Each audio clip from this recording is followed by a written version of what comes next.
Good morning everyone, it's Amir sir here before you with the second video of chapter solid state. So our topic for today's discussion is classification of crystalline solid. So classification of crystalline solid is based on nature of constituent particles. Constituent particles we have already discussed can be the atom, molecules or ions. So based on nature of constituent particle and the binding force present between them. So which type of force is binding the two molecules or the two atoms in a crystalline solid? Based on that we are classifying the crystalline solid into four types. So first one is ionic solid, second one is molecular solid, which is further classified into non-polar molecular solid, polar molecular solid. Third one is covalent or network solid, and the fourth one is metallic solid. So let's begin with the first one, that is the ionic solid. The classification, the four type of classification which we have to study here, we have to focus on 3 points in each type of classification. First thing is the example, second thing is the constituent particle present in that type of solid, and the third example will be the type of force which is binding them. So starting with the first one, ionic solid. So what can be the example of ionic solid? So ionic solid example can be the ionic molecules like sodium chloride NaCl, potassium fluoride Kf, cesium chloride CaCl, potassium nitrate, sodium sulfate, ferrous sulfate. It can be anything which having the ions in between them. So now next second thing which comes will be the type of constituent particles which is present in that ionic solid. So name itself clears that ionic solid consists of positive and negative ions. So what will be the constituent particle in ionic solid? So ionic solid constituent particles will be positive and negative ion.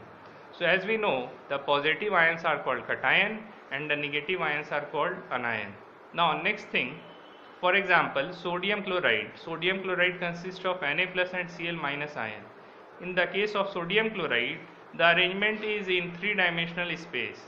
Now these are held together by which type of force? So which force is binding the sodium in sodium chloride molecule, sodium Na plus and Cl minus molecules? So that force is called electrostatic forces, and that attraction is called electrostatic force of attraction. So again three things or the points which you have to focus. First one will be the example, second one will be the constituent particles which are present in that type of solid, and third one is the force which is binding the two molecules. Now coming to the characteristics of that ionic solid. So first characteristics is that ionic solids have high melting and boiling point. Now the reason is why they have high melting and boiling point. So reason is strong intermolecular force of attraction in between the ionic molecules. They are electrical insulator. Electrical insulator means which do not conduct electricity, but the things which you have to keep in mind, in which state they are electrical insulators. So they are electrical insulator in solid state because ions are not free to move. As we know that conduction of electricity will be there only when there is free ions or free electron present there.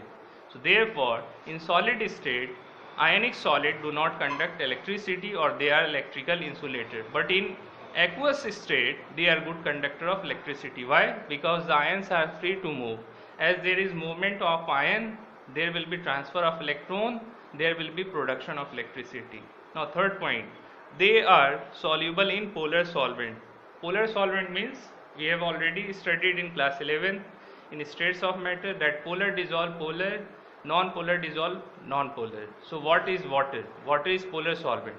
What is NaCl? NaCl is also polar, consisting of Na plus and Cl minus molecules, ions, and water also consists of H plus and OH minus ions. So therefore polar dissolve polar, the same way they are soluble in polar solvent like water and insoluble in non-polar solvent like CCl4, carbon tetrachloride, benzene and rest other solvents. Now the last point or the last characteristics of ionic solids is ions are closely packed because of a strong intermolecular force of attraction, and ionic solids are hard. Their stability depends on their geometric pattern. So why they are hard? Because they have strong intermolecular force of attraction, and they are stable, and they have fixed or a stable geometric pattern. So stability of ionic solid depends on the geometric pattern. So which type of geometric pattern is possessed by ionic solid?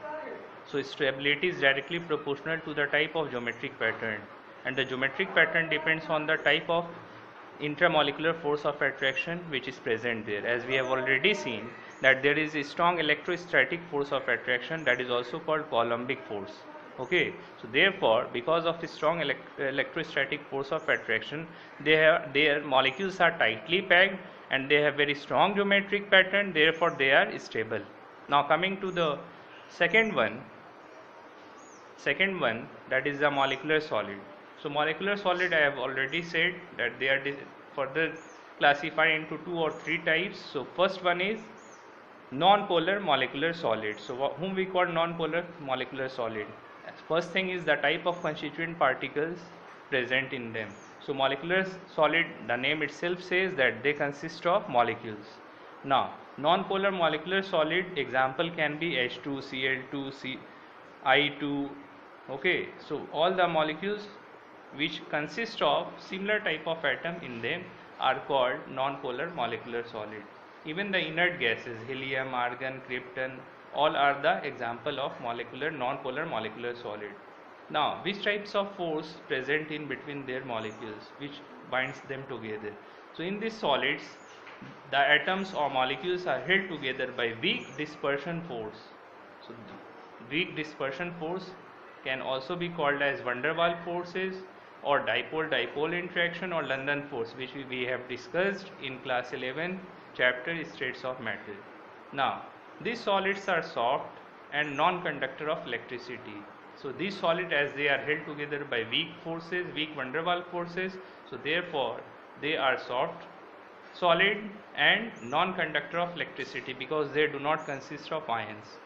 And because of this property, because of weak van der Waals force of attraction, they have low melting point and they are generally liquid and gas in state at room temperature. Hence, structure of crystal is determined by geometric consideration only. So the structure of crystal is based on which type of geometric pattern they have. Okay, now the second one, the second type of molecular solid is polar molecular solid. So whom we call polar molecular solid, as constituent particle will be the molecules only. So the examples are HCl, SO2, solid NH3, so all are in solid state. As ammonia is gas, but here we have to discuss which state?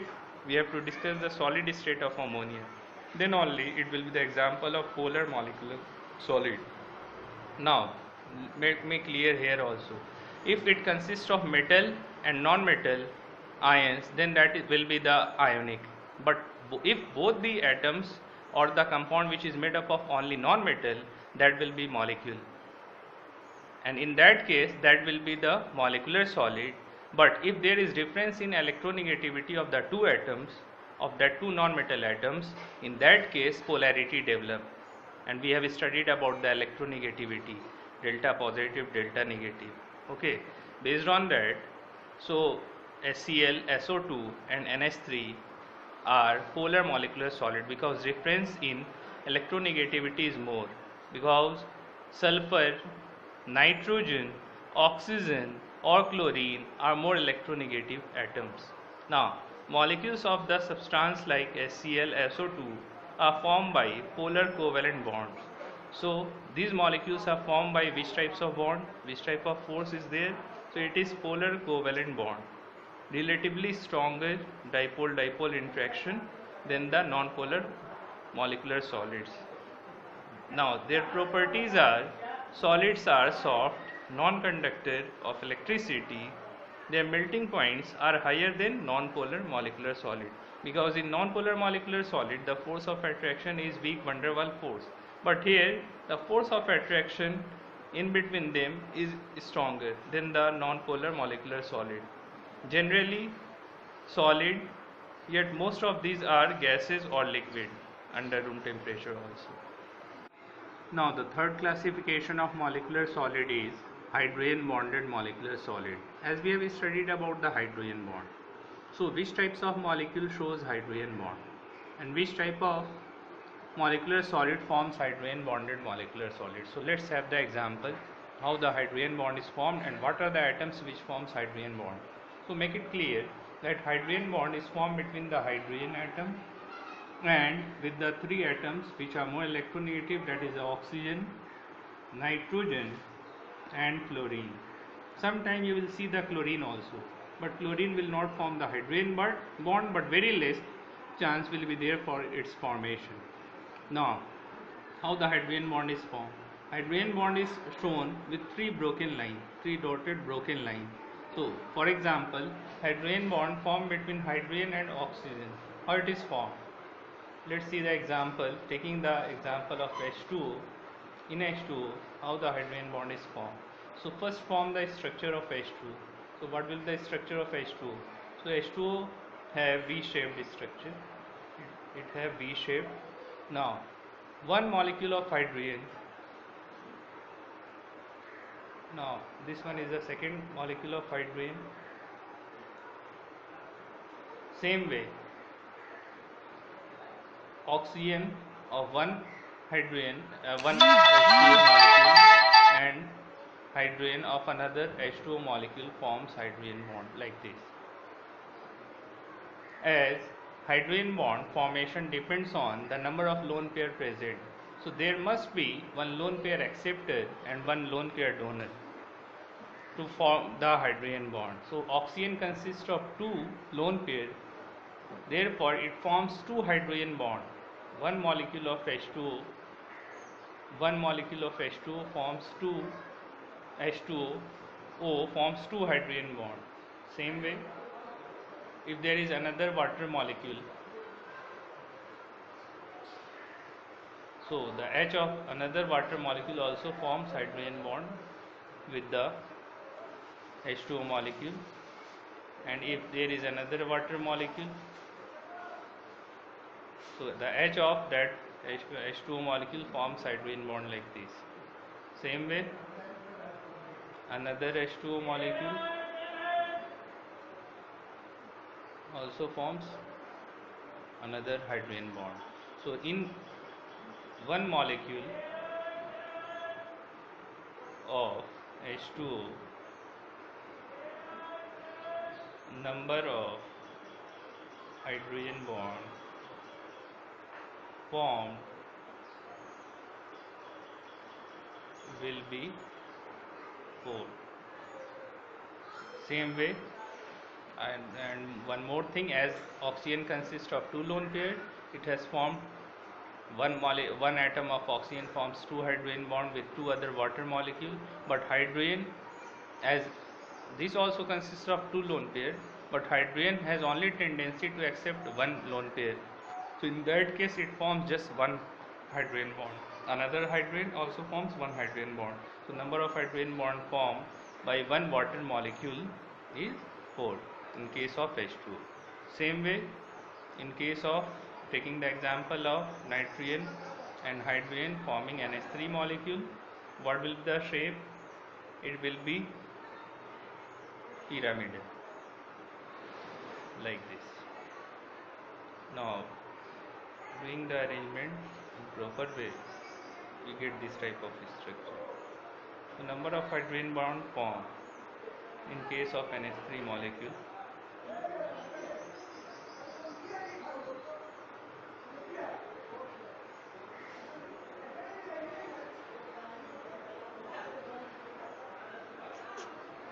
So in case of NH3, considering this molecule at the center of ammonia NH3, it can form only two hydrogen bonds. But question arises, why these two hydrogen do not form hydrogen bond? Because when you place another NH3 molecule just below it,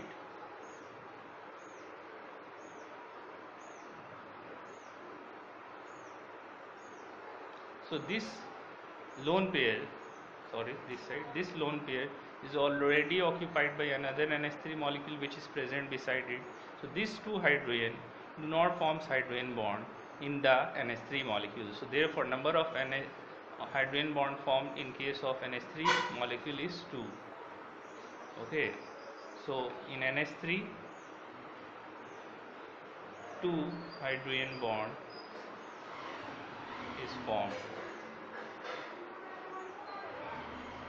In water number of hydrogen bond is 4. In NH3 molecule the number of hydrogen bond formed is 4. Same way coming with HF, hydrogen fluoride, it is linear in structure, so it can hardly form 2 hydrogen bond because of linear shape like this. Number of hydrogen bond formed in HF will be 2. Okay. So hydrogen bonded molecular solids, strong hydrogen bonding binds molecules of such solids, like in case of H2O. So H2O in solid state is hard. Why it is hard? Because it has, apart from the molecular bond, it also forms hydrogen bond, which is the stronger one. Now they are non-conductor of electricity. What will be the property of hydrogen bonded molecular solid? They are non-conductor of electricity. They are volatile liquids, or they can be soft solid. Now very important things to note here about the hydrogen bonded molecular solid. Many organic and inorganic crystals involve hydrogen bond. So even in DNA, RNA, protein, such types of biomolecules, they also have hydrogen bond, and hydrogen bond play a very important role in determining structure of substance, whether it be the protein, DNA, RNA, polynucleotides.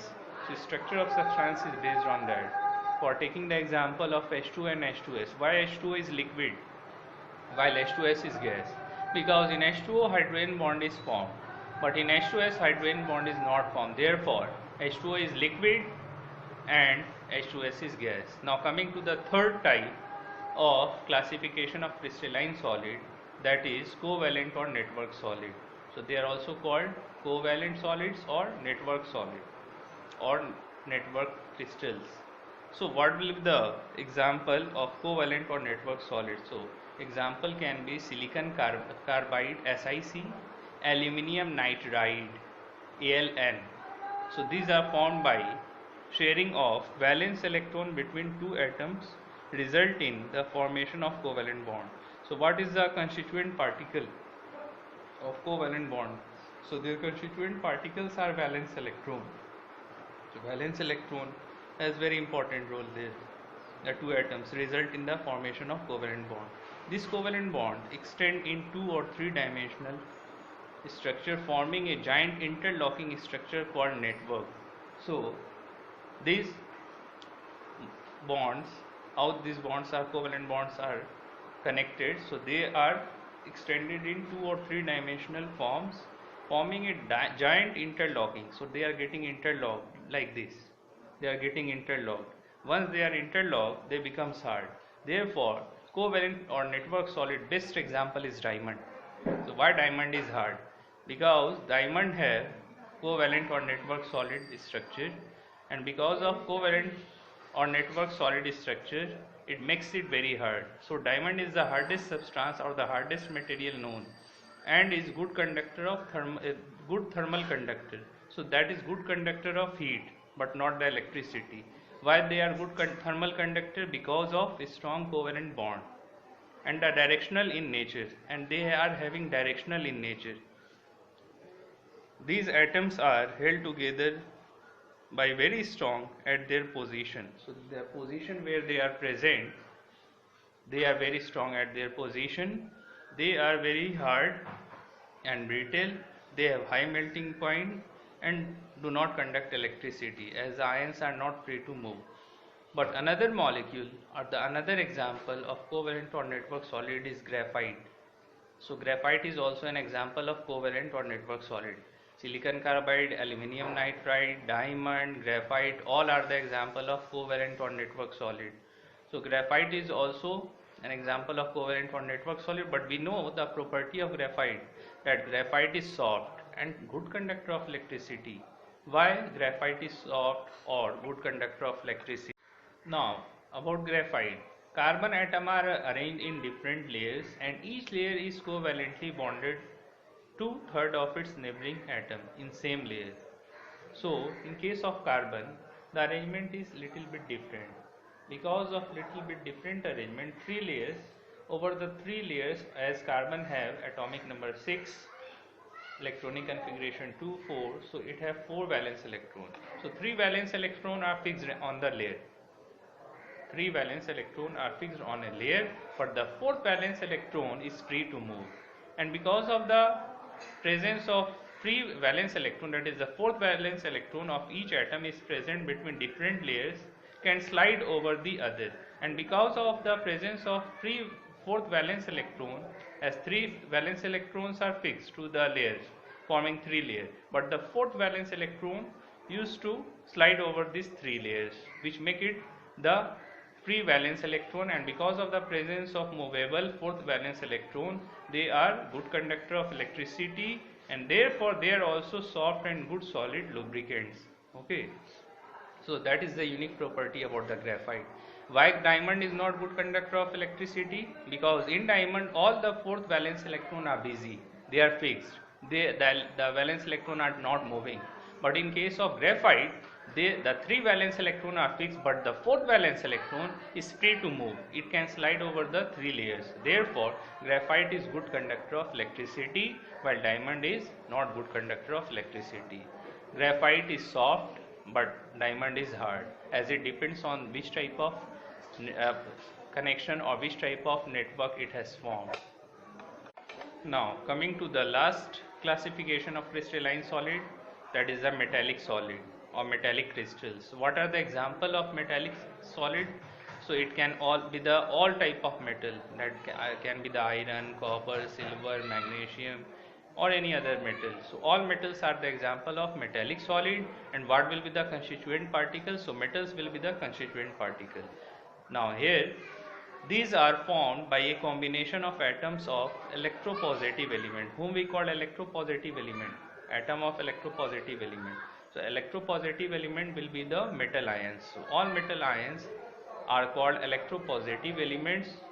These are bonded by metallic bonds. So very important, or the strongest bond is the metallic bond. So which type of force they have, which type of bond they have, so they have very strong metallic bond. This, that is attractive force, which hold the atoms of 2 or more metals together in a metal crystal. Therefore, force of attraction between metals ions and valence electron is very strong. So which type of attraction is there, or in between whom? So there is attraction between the metal ions and the valence electron. Metal ions are positive, valence electrons are negative. So it forms a very strong force of attraction in between them. Therefore it is said that sea of mobile electrons are responsible for high electrical and thermal conductivity, because they have free valence electron, as they are metal. So they have valence electron or the mobile electron which are free to move. Therefore they are very good conductor. All the metallic solids are good conductor, very good conductor of electricity as well as heat. They have high electrical and thermal conductivity, and also leads to the property of luster, color. And now lastly, coming to the sum up of the topic which we have discussed today, that is the classification of crystalline solid, that is given in the NCERT book also, that is page number 6. On page number 6 you will get the sum up of the classification of crystalline solid, different types of crystalline solids. So which you have to study, you have to note this one also. Thank you, we will see in the next video.